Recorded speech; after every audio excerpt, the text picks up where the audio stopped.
ایک coast guard کا بیٹا double روٹی اور جوس بیچتے اور فٹ بال کھیلتے ہوئے ترکی کا صدر کیسے بن گیا؟ ترکی کے موجودہ صدر رجب طیب اردگان کی زندگی کی حیران کن کہانی۔ السلام علیکم، آپ دیکھ رہے ہیں ہٹ پوائنٹ ڈیجیٹل اور میں ہوں آپ کا ہوسٹ حافظ ذیشان۔ آج کی ویڈیو شروع کرنے سے پہلے جو احباب ہمارے چینل پر نئے ہیں وہ ہمارے چینل کو سبسکرائب کر لیں اور بیل آئیکن پر کلک کر لیں تاکہ آپ کو فردر اپڈیٹس ملتی رہے۔ فروری 1954 میں طیب اردگان ایک کوسٹ گارڈ کے گھر پیدا ہوئے۔ جب وہ 13 سال کی عمر کے تھے تو ان کے والد نے استنبول منتقل ہونے کا فیصلہ کیا تاکہ ان کے بچوں کو بہتر ماحول میسر آ سکے۔ نوجوانی میں طیب اردگان نے پیسے کمانے کے لیے جوس اور ڈبل روٹی بھی بیچی۔ بی بی سی کی ایک رپورٹ کے مطابق انہوں نے اسلامک اسکول سے تعلیم حاصل کی اور استنبول کی مارمارا یونیورسٹی سے مینجمنٹ کی ڈگری حاصل کی۔ اس کے بعد انہوں نے پیشہ ورانہ فٹ بال بھی کھیلی۔ 1970 to 1980 کے دوران وہ اسلام پسند سیاسی حلقوں میں بھی رہنے لگے۔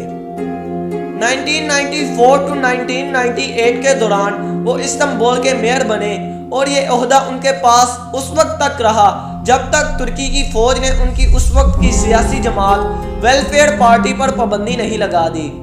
1999 میں ایک قوم پسند نظم پڑھنے پر انہیں 4 ماہ کے قید میں بھی جانا پڑا۔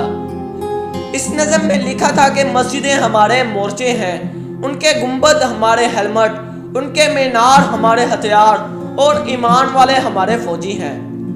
اگست 2001 میں انہوں نے عبداللہ گل کے ساتھ مل کر اسلام پسند جماعت AKP کی بنیاد رکھی۔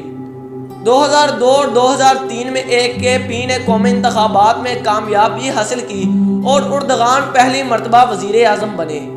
جون 2013 میں ایک پارک پر عمارت بنانے کے خلاف مظاہرہ کر رہے لوگوں پر اردگان نے فورسز کو دعویٰ بول دینے کا آرڈر دیا۔ دسمبر 2013 میں ان کی حکومت کے خلاف بڑا مالی بدعنوانی کا سکینڈل سامنے آیا اور ان کی کابینہ کے 3 وزراء کے بیٹے گرفتار کیے گئے۔ اردگان نے مخالفین کو اس کا ذمہ دار قرار دیا تھا۔ اگست 2014 میں وہ پہلے براہ راست منتخب صدر بنے۔ جولائی 2016 میں انہوں نے اپنی حکومت کے خلاف فوجی بغاوت کو ناکام بنا دیا۔ 2017 میں انہوں نے صدارتی اختیارات میں اضافہ کر کے ملک گیر ریفرنڈم جیت لیا۔ صدر اردگان کا کہنا ہے کہ وہ ملک میں اسلامی نظام لاگو نہیں کرنا چاہتے اور ترکی کو سیکولر ریاست ہی رہنا دینا چاہتے ہیں، مگر ان کے خیال میں ترک شہریوں کو اپنے مذہبی عقائد کا اظہار کرنے کی مزید اجازت ہونی چاہیے۔ ان کے کچھ حامی انہیں سلطنت عثمانیہ کے تناظر میں سلطان کے لقب سے پکارتے ہیں۔ اکتوبر 2013 میں انہوں نے ترکی میں ریاستی دفاتر میں حجاب پر پابندی اٹھا دی، تاہم فوج، عدالتوں اور پولیس میں یہ پابندی اب بھی قائم رہی۔ اس کے بعد انہوں نے غیر شادی شدہ افراد میں غلط تعلقات کو بھی جرم قرار دینے کی کوشش کی، مگر وہ قانون سازی کرنے میں ناکام رہے۔ طیب اردگان کے 4 بچے ہیں اور یہ وہ بھی کہہ چکے ہیں کہ کسی بھی مسلمان فیملی کو خاندانی منصوبہ بندی کا سوچنا بھی نہیں چاہیے۔ انہوں نے مئی 2016 میں کہا تھا کہ ہم اپنی نسلیں بڑھائیں گے۔